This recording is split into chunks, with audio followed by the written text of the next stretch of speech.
seremoni dalam acara Akus Natal kali ini. Saya akan menemani langkah saudara sekalian di penghujung tahun ini. Yakinlah bahwa saya juga yang akan menutup rangkaian kegiatan kita pada malam hari ini dengan sebuah refleksi yang dalam dan positif.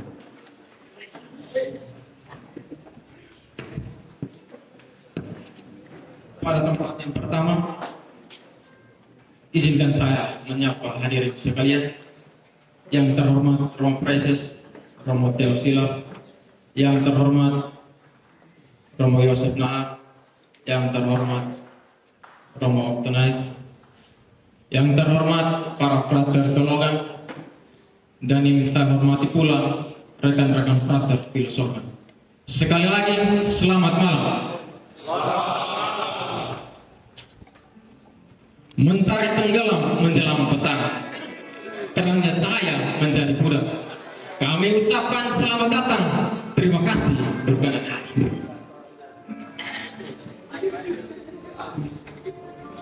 Beralih waktu, berkunjung asa. Hadirin sekalian, tahun 2023 telah mendekati puncak. Begitu banyak peristiwa yang kita alami. Ada peristiwa-peristiwa positif, ada pula peristiwa-peristiwa negatif. Ada suka, ada penduka. Hujan yang tak karuan tak menghalangi bulan untuk mencapai tujuan. Pohon dan tumbuhan bermekaran menyambut sang pencipta. Kita telah berlangkah dalam bentangan horizon yang cukup jauh.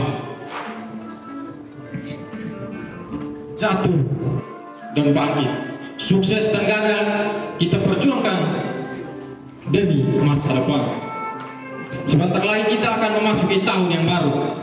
Peralihan waktu selalu membawa kita pada puncak hati. Pada malam hari ini kita akan menyaksikan persembahan Akus Natal dari para frater tingkat 3 di bawah tema Cur Deus Homo. Apa maksud Cur Deus Homo itu? Mari kita menaruh perhatian menyaksikan persembahan Akus Natal dari para frater tingkat 3.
Inilah adanya dalam sebuah mantra mulia, segalanya dinyalakan, segalanya dikisahkan dalam sebuah rentetan waktu.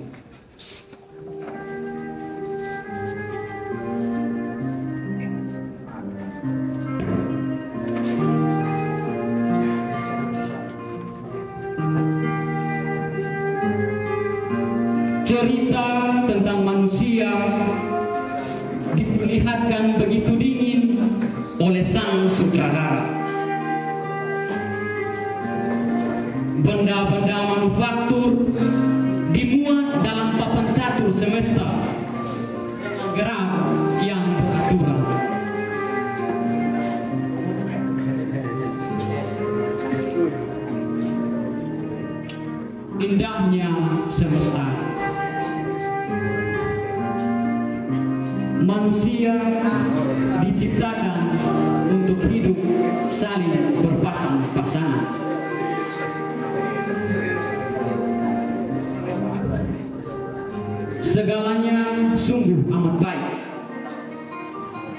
Dan jadilah demikian.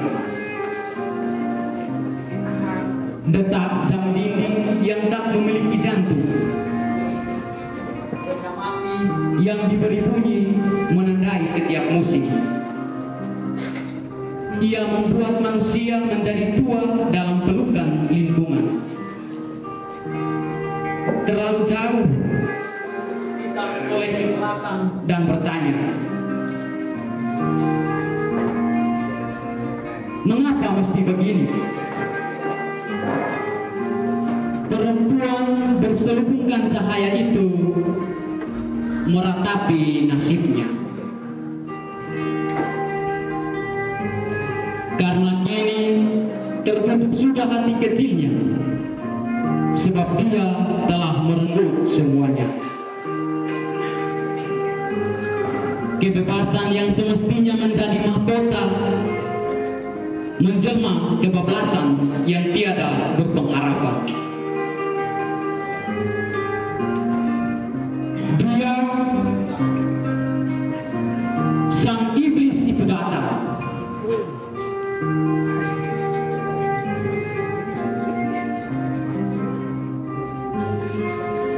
Merenggut hatinya yang kini mulai hilang.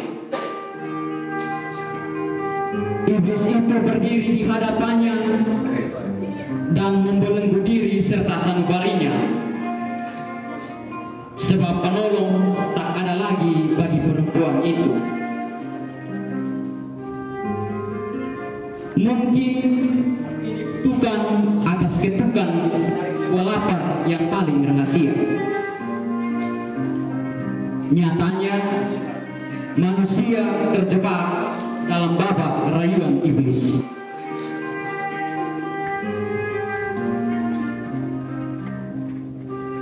Sepertinya sepi kini berlarian kecil di atas kening, membuat udara begitu bening dipandang mata telanjang.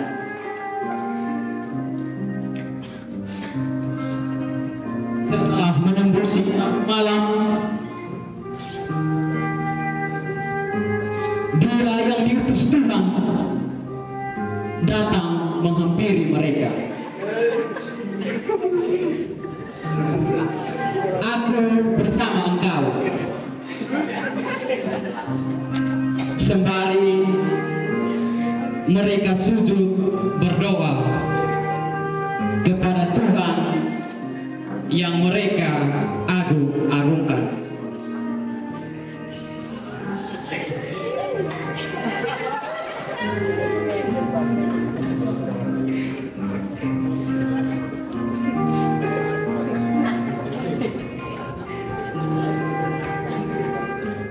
Ini tentang narasi sejarah manusia yang hidup dalam bayangan kalbu. Dan kini manusia hanya mampu merayakan tanda-tanda paling sakral dalam kehidupan untuk sementara waktu, dengan harapan dan mimpi yang masih sama seperti hari kemarin.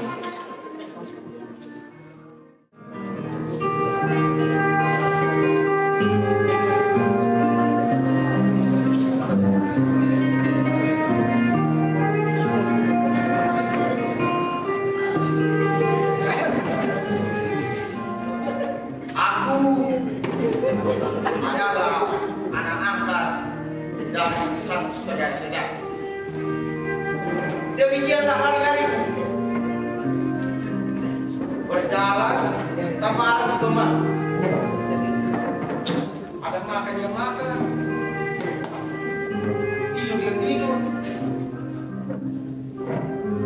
belajar dia belajar.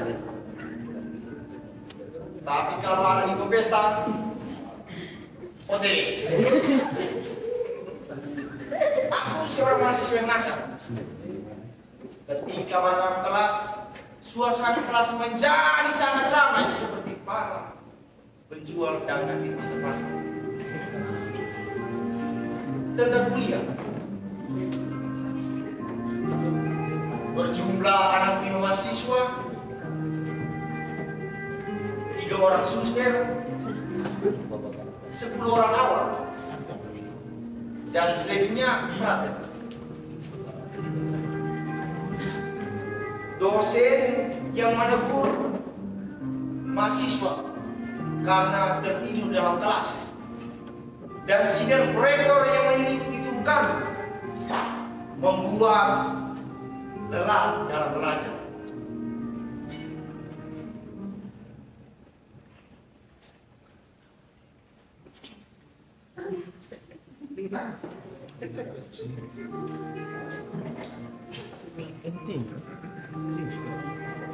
Hei, Miura di mana? Kenapa tidak ada kuliah?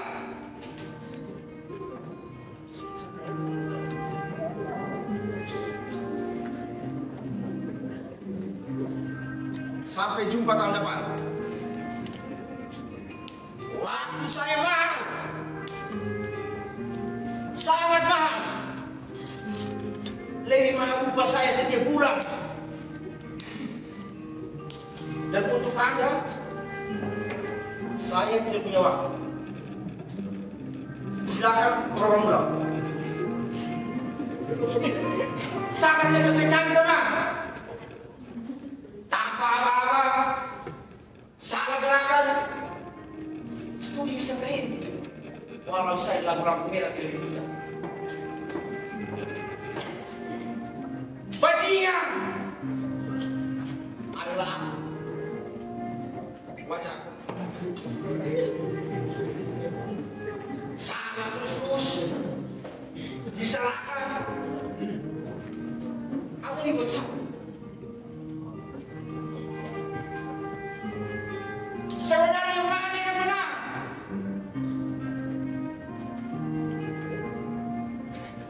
Barangkali pertanyaan semacam ini juga sebuah kesalahan. Manusia lahir di atas kehendak Tuhan, tetapi manusia bernapas di atas kehendak aturan-aturan yang dibuat Tuhan. Wets, ini rahasia. Cukup kau dan aku yang tahu.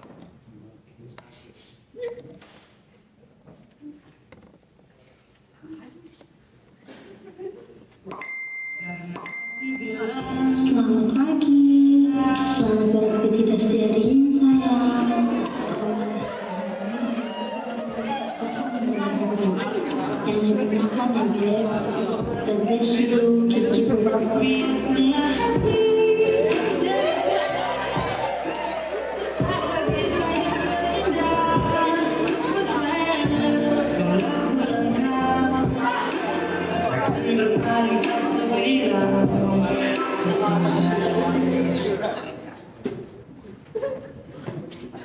Ini pesan dari ayah yang selalu gentayak dalam setiap hari-hari hidup. Bunyi-bunyi pesan WhatsApp-nya yang selalu kutemui setiap hari di peran HP. Aku sudah bosan dengan mukanya. Aku sudah muak. Jijik. Dasar perempuan.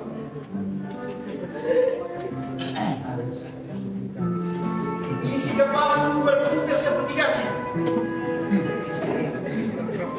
Hari-hari hidupku kembali menjadi asing, seperti baru pertama kali mengenal. Aku butuh ruang sepi, menyendiri, bersendiri, dan tersendiri.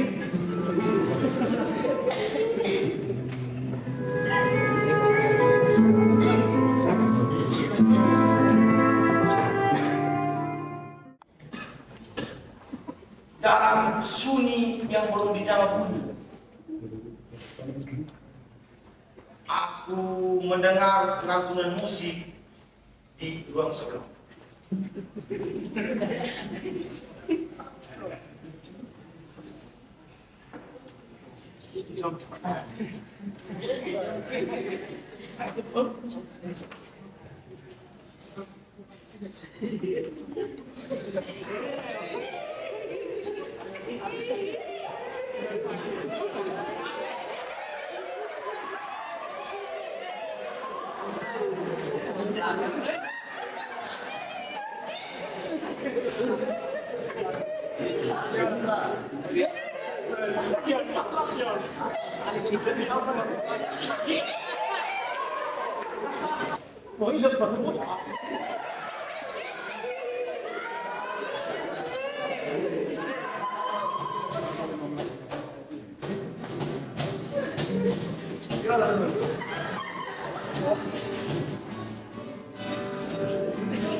OCP tidak lagi menunggu ketukan hujan untuk membuka gerobaknya. Aku diantar pada situasi rusuh asalku.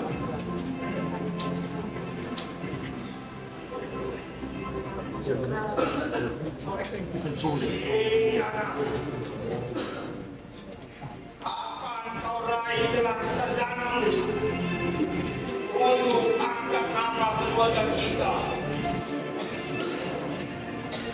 Setiap bulan uang mengalir terus lewat hati, tetapi kuliah dia tahu habis-habis.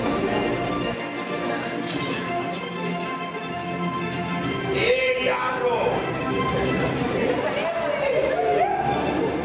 ingat, tahun ini juga harus selesai. Papa dan Mama kerja bagi pulang supaya kau bisa raih gelar sarjanamu. Ingat, Andro, tahun ini juga harus selesai.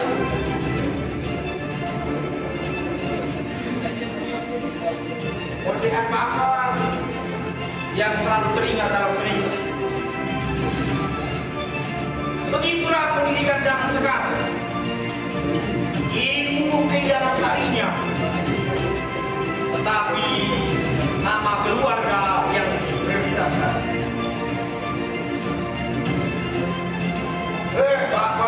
Bapak.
Nasib anak ini dicabut.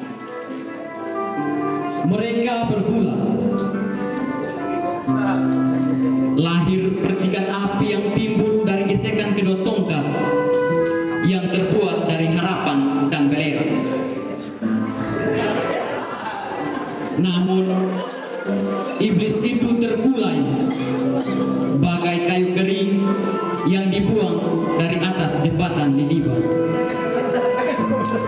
Jatuh bebas meluncur mulus karena niatnya yang tidak tulus lagi.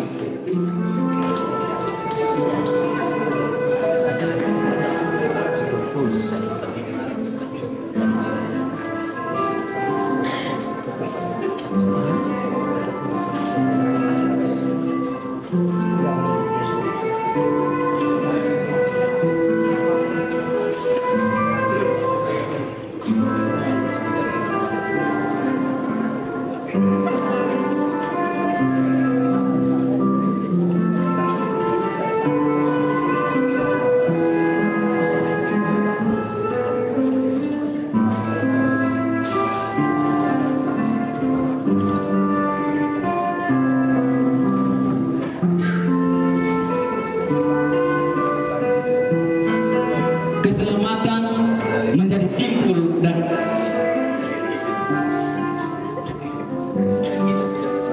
segala yang terlilit menjadi terlepas. Begitulah hidup, menarik sekali.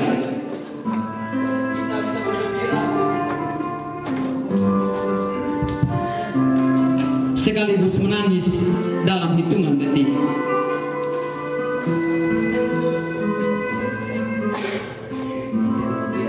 Banyak yang datang melirik tanpa kompromi, apalagi buka ruang diskusi. Menarik sekali perjalanan ini. Ada yang datang dan pergi tanpa pamitan dan salaman. Namun itu Tuhan yang penuh kasih. Deus homo. Mengapa Allah menjadi manusia?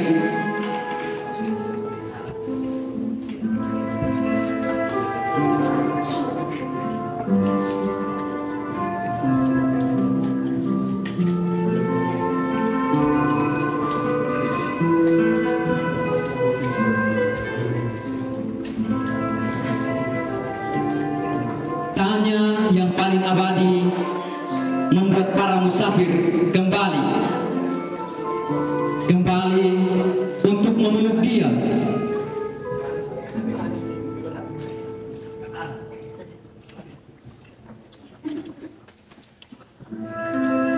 Dia yang telah membesarkan mereka dengan darah, keringat, dan air mata. Manusia mesti berhati juga berpikir agar tidak tersingkir dalam drama kehidupan, sehingga semua berjalan sebagaimana semestinya. Sabda ditutup.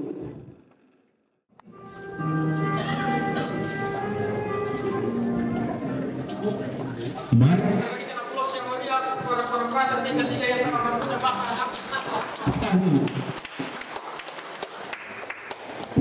Deus homo.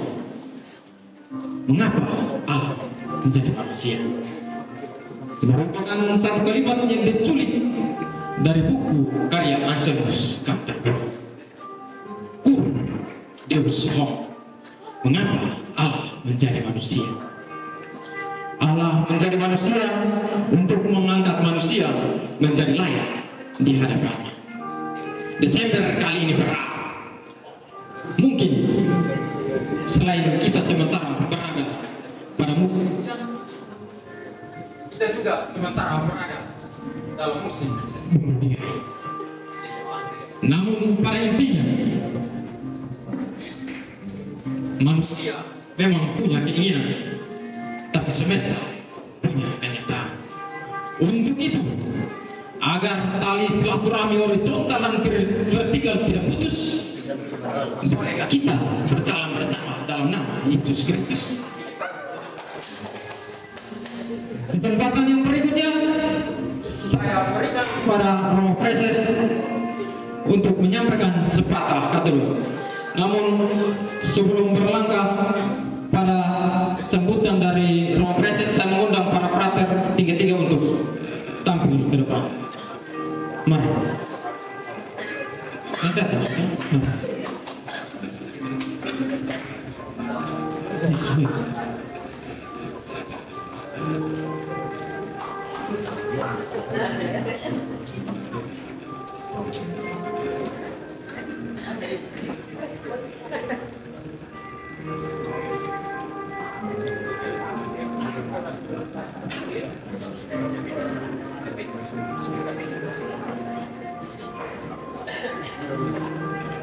Kesempatan berikutnya saya berikan kepada Romo untuk menyampaikan sepatah kata.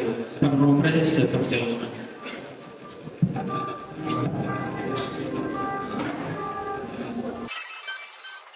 Tahun menjelang perayaan Natal kita selalu dihafal dengan renungan dalam Agustus nanti untuk mempersiapkan kita dalam sholat perayaan.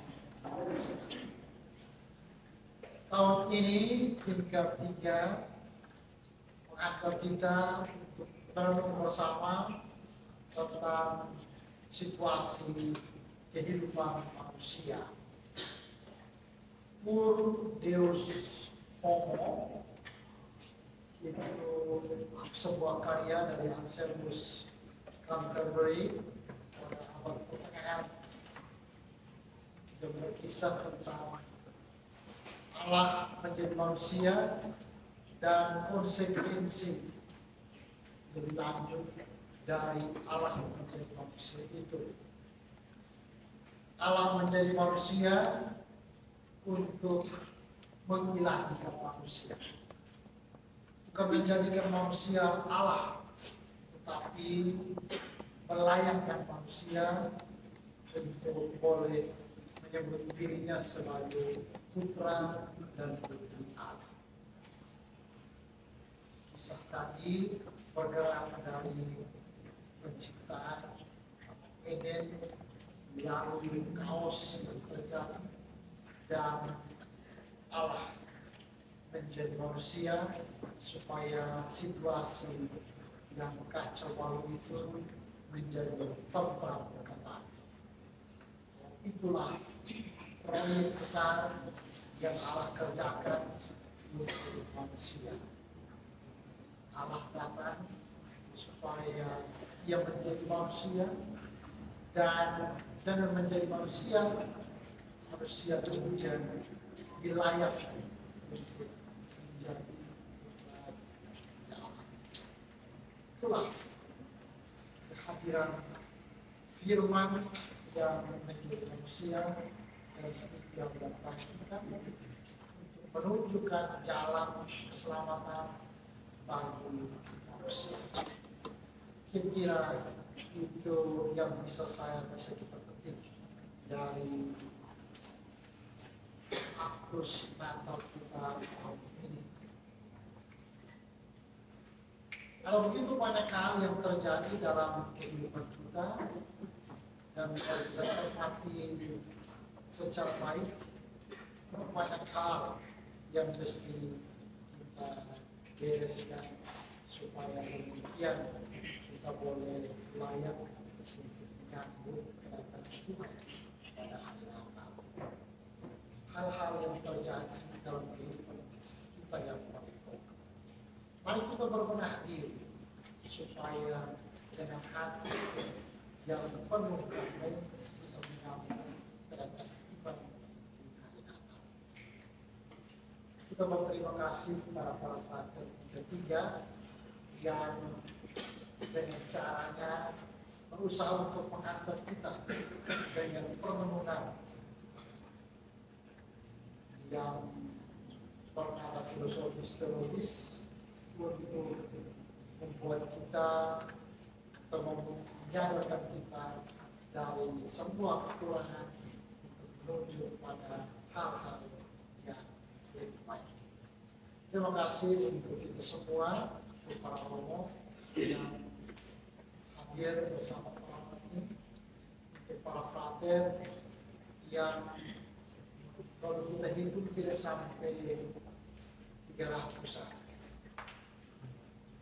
Kalau yang lain mungkin belum di kamar, mudah-mudahan banyak yang tidak hadir. Apakah mereka masih menjadi bagian dari komunitas atau tidak, perlu kita perhatikan baik-baik. Ini adalah kegiatan komunitas dan itu melibatkan seluruh komunitas. Karena itu mungkin baik yang tidak hadir nanti mereka bisa mengadakan aktu sendiri.